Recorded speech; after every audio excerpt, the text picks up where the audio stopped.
When you're ready. Today I'm presenting my research on what the impacts of carbon dioxide emissions are on painted lady butterfly development. My assumption was that the higher the CO2 emissions, the slower the butterflies will develop and the more butterflies will die. Firstly, I will go over my main points in this presentation. I will be discussing the relevance of my research and what different levels of carbon dioxide can do. I will go over the natural development of painted lady butterflies and compare and explain the changes I made in order to fit it to my lab.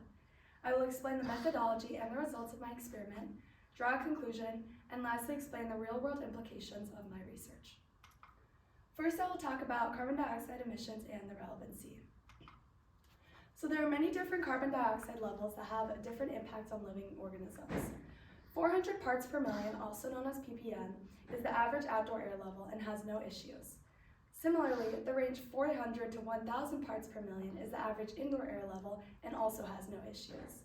1,000 to 2,000 parts per million gets a little more serious and can cause some drowsiness. 2,000 to 5,000 parts per million can cause headaches, drowsiness, stuffy air, poor concentration, decreased attention span, high heart rate, and nausea. And then 5,000 plus parts per million generally has the same effects, but the higher it gets, the more intense the symptoms get, and it can even lead to fainting and death in the worst scenarios.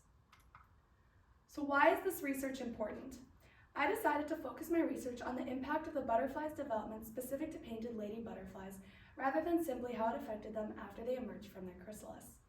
This is important because it can provide valuable insights into potential intervention. If we are able to identify issues early on, there is more time to change it. I also noticed in all the papers that I was looking at, there was a lack of research specific to the impact of carbon dioxide on the development of butterflies.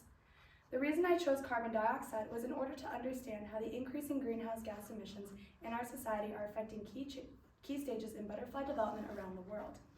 Researching the relationship between carbon dioxide emissions and butterfly development can contribute to broader research that has to do with the effects of climate change on insect populations and ecosystems. Lastly, the reason I chose painted lady butterflies is because I wanted to relate it to the Midwest, where these butterflies are the most prominent. And the reason that I wanted to relate it to the Midwest is because the Midwest is one of the most intense areas of agricultural production in the world, and therefore, if butterflies are declining because of carbon dioxide emissions, this could have a major influence on the global economy and our agriculture, according to the USDA Climate Hubs. Next, I will be talking about painted ladies' natural development and some changes I made in my lab in order to make up for not being able to raise them in their natural habitat. First, in order to compare my results, this is the natural stages of a painted lady butterfly's life.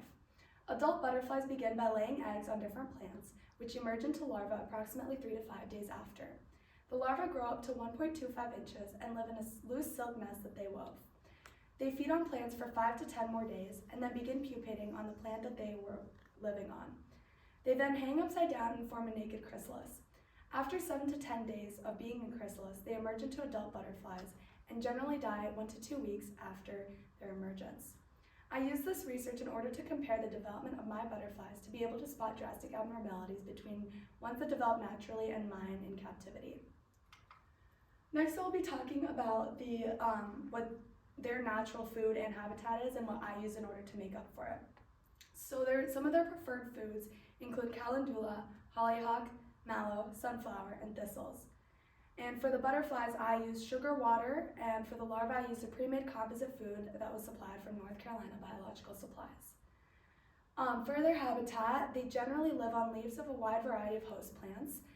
There have been more than 100 species that have been recorded, which are primarily in the families of Compositae, Boringiaceae, and Malvaceae.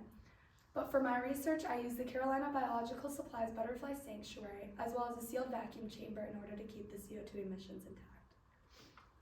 Next, I will be talking about my methodology. For my control group, also the group without carbon dioxide emissions, I ordered the butterfly larva, food, and netting from Carolina Biological Supplies. I grabbed containers and placed an inch of larva in each inch of larva food in each, making sure it was pressed completely to the floor. I then placed 2 larvae in each container. I waited as many days as needed until they began to cocoon.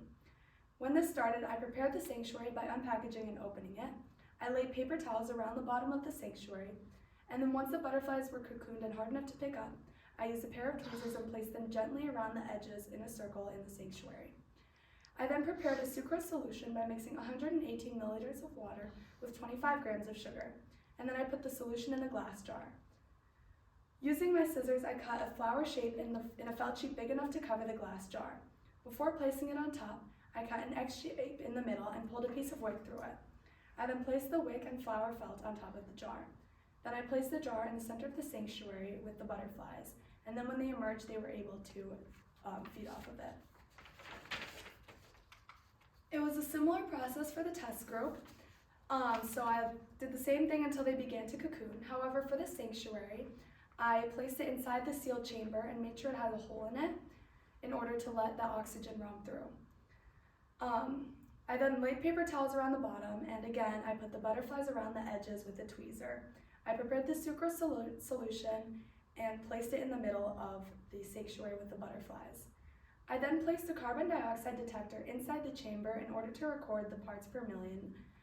And then I sealed the chamber and using a straw, breathed gently through the hole in order to produce CO2 emissions. For my results, I used both quantitative and qualitative data. For my quantitative data, in my left-hand column, I recorded the carbon dioxide emissions that I used. Then I talked about what chrysalis had died, how many butterflies had died, and how many total butterflies I had left alive. For 435 parts per million, of the 30 larvae I received, I ended up with 7 deceased chrysalis and 23 that developed without dying, and I had no butterflies that died. For 1,665, of the 30 larvae, 10 chrysalis died, 20 were left to develop regularly. Again, I had no butterflies that died. For 3,150, of the 32 larvae I received, 5 chrysalis died and 2 butterflies died during the experiment. And lastly, for 6,100 parts per million, of 30 larvae, 14 chrysalis died, 3 butterflies had died during the experiment. Another thing that I used for quantitative data was the development time periods. Although it wasn't fully stagnant, the general total time development increased as the carbon dioxide level increased. The first number recorded is the days it took for the butterfly to go from larva to cocoon, and the second number was from the cocoon to their adult butterfly. The second number is what I found truly important because it is when I started exposing them to carbon dioxide emissions. The control group only took 6 days to go from cocoon to adult, but when it got to 3,150 parts per million and 6,100 parts per million, it took almost double time. For my qualitative data, I will be talking about the impacts I observed throughout their development. For the control group, using 435 parts per million of carbon dioxide emissions, it seemed to align with external research. It had no significantly different effect on the butterflies, and while a minor amount did die, I believe this to be natural as they did grow up in enclosed habitat in captivity. The next level was 1,665, and these butterflies did not exude signs of distress. However, there were more chrysalis that did not hatch. This was something I was uncertain about because it could either be both an effect of the carbon dioxide emissions or just again, potentially just because they did not grow in natural habitat. For the 3,150 parts per million, the butterflies developed slower, as I said, and there were many more that died after emerging from chrysalis. For the 6,100 parts per million, these butterflies developed the slowest yet, and when they had hatched, more had died. Those who stayed alive exhibited erratic movements and appeared disorientated. I will now be addressing a conclusion based on my results. So I decided to stand with my initial hypothesis that increasing carbon dioxide slows development and can lead to increased deaths. If I had more time, I would have increased the amount of test groups and would have used multiple test groups per carbon dioxide level in order to solidify my findings. I also wanted to address the 2 most important things that I found. I believe that the erratic movements of the later groups were signs of distress. At first, it confused me, and I was curious because I initially thought that their movements were going to slow down because of lack of oxygen, and therefore they wouldn't have enough mobility. I knew that more butterflies had died, which again aligned with my initial hypothesis, but I was still confused as to why the earlier groups were moving much slower than the later ones that had more carbon dioxide. However, I now believe that this is because the earlier groups were calmer, and the later groups were a little more frantic because of the lack of oxygen. They weren't sure how to handle it. I also would say that it could have been because of the enclosed captivity, but again, the earlier groups did not seem to have a problem with it. And then the slowed development and increased number of deaths are likely due to the stress response of not having enough oxygen, and also because it is harder for living organisms to sustain themselves with lack of. And then what are the real-world implications? My research is important because it can provide valuable insights into potential intervention of climate change emissions on different biodiversities, more specifically butterflies. Butterflies are crucial in keeping plants sustained and help them flourish. As I stated in my presentation, I chose painted lady butterflies because I wanted to relate them to the Midwest, where agricultural life is one of the most important. If carbon dioxide emissions make butterflies develop less, it could have a major influence on the global economy and agriculture. However, if we're able to identify these issues early on, there might be more time to change it. Okay, thank you. Some questions. How did you determine which results generated by your method were the most important in informing the new understanding? Yeah, so I knew that deaths and behavior were going to be the most important results in my research because these are some more obvious signs that show that the carbon dioxide emissions were harmful. But as I talked about in my research, I found that the days it took them to develop was also important as well, because the lack of development can show that it is harming them as well. Okay.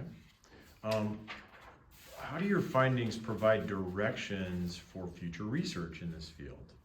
My findings can be helpful for future research in the field of the effects of carbon dioxide on the environment because it can help serve as a baseline for effects on other living organisms. If researchers are trying to figure out why certain agricultural productions aren't working as well, or trying to understand a loss of pollination or biodiversity, they can look at my research and try to see if the two are correlated. Okay. What was the most important research skill you developed as a result of this process, and how are you going to apply it to your future endeavors? I think the most important research skill that I developed was to be open-minded on trying new things. It was tough at the beginning because when you have an idea all mapped out, you want it to work perfectly right away. But as I figured out quickly, that didn't happen for me. For example, I had issues with keeping the carbon dioxide enclosed, but also allowing space for oxygen to flow through. While my first idea did not work, I kept trying new things until I found something that did work. I feel like this is an important skill in future endeavors because things don't always work out right away as you expect them to, so it's important to be prepared for other issues to happen and just keep trying. Okay, thank you.